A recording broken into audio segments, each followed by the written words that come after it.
हमारे देश में सेवाभावी लोगों की कमी नहीं है। अगर ये सेना के हवाले कुंभ हो जाता तो मुझे नहीं लगता कि इतना बड़ा हादसा होता। बहुत दुख है, बहुत दुख है, बहुत दुख है। महाकुंभ में मची भगदड़ के बाद एक एक करके सभी के बयान सामने आ रहे हैं, लेकिन इन सब के बीच भगदड़ के बाद महामंडलेश्वर प्रेमानंद पुरी बात करते करते रो पड़े।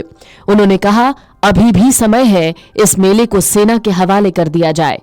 लेकिन आखिरकार वो क्या वजह थी कि जिससे महामंडलेश्वर प्रेमानंद पुरी को रोना आ गया?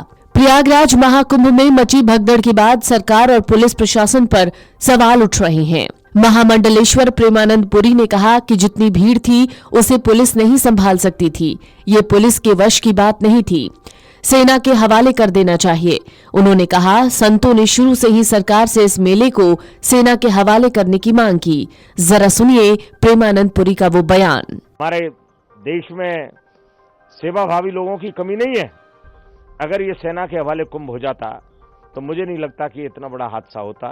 बहुत दुख है, बहुत दुख है, बहुत दुख है। देखिए, अखाड़े तो जो प्रशासन व्यवस्था कहती है उसके अनुकूल चलते हैं। हम सब लोग संवैधानिक व्यवस्था में विश्वास करते हैं और संवैधानिक व्यवस्था के तहत इस मेले की जवाबदारी जो है प्रशासन की है, जो भली भांति इसको संपन्न कराए। और मैं महामंडलेश्वर स्वामी प्रेमानंद पुरी निरंजनी अखाड़ा पूरे देशवासियों को ये कहना चाहता हूं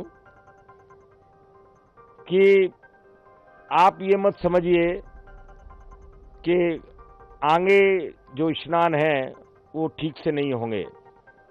स्नान सब ठीक से होंगे और माननीय प्रधानमंत्री जी का संदेश आ गया है कि सेना के हवाले कुंभ को किया जा रहा है।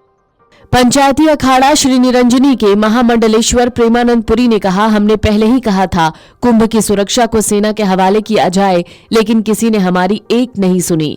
इतनी जनता आने के बाद ये पुलिस के संभालने का काम नहीं है। मेरा मन बहुत व्यथित है।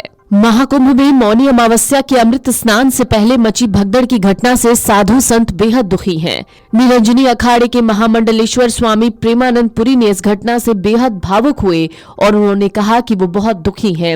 उन्होंने कहा, कुंभ को सेना के हवाले कर देना चाहिए था। हमारे देश में सेवाभावी लोगों की कमी नहीं है। अगर ये सेना के हवाले कुंभ हो जाता तो मुझे नहीं लगता कि इतना बड़ा हादसा होता। बहुत दुख है, बहुत दुख है, बहुत दुख है। वहीं पूर्व केंद्रीय मंत्री और निरंजनी अखाड़े की महामंडलेश्वर साध्वी निरंजन ज्योति ने भी महाकुंभ में भगदड़ की घटना पर शोक जताया और सरकार से मांग की कि पूरे घटना की जांच हो। उन्होंने इस मामले पर विपक्ष को नसीहत देते हुए राजनीति न करने की अपील की। उन्होंने कहा, ये घटना बहुत दुखद है, इस पर कतई राजनीति नहीं होनी चाहिए। दुखद घटना घटी है, जो भी हुआ है अच्छा नहीं हुआ है। उसको ध्यान में रखते हुए अखाड़ा परिषद ने फैसला लिया है, जनहित को ध्यान में रखते हुए, क्योंकि कुंभ क्षेत्र में कम से कम 10-12 करोड़ जनता आ चुकी है। उसको ध्यान में रखते हुए अमृत स्नान को कैंसिल किया है। महाकुंभ में भगदड़ की घटना के बाद सभी अखाड़ों ने अमृत स्नान रद्द कर दिया है। आनंद अखाड़े के पीठाधीश्वर आचार्य महामंडलेश्वर स्वामी बालकानंद गिरी जी महाराज ने कहा, अखाड़ों ने श्रद्धालुओं की सुरक्षा को देखते हुए अमृत स्नान नहीं करने का फैसला किया है। इन सब के बीच पीएम मोदी ने भी सीएम योगी से पूरी घटना की जानकारी ली है और जरूरी दिशा निर्देश दिए हैं। Video desk amarujala.com। Amar Ujala Jeevanjali के सारथी की मदद लें और महाकुंभ में स्नान जरूर करें।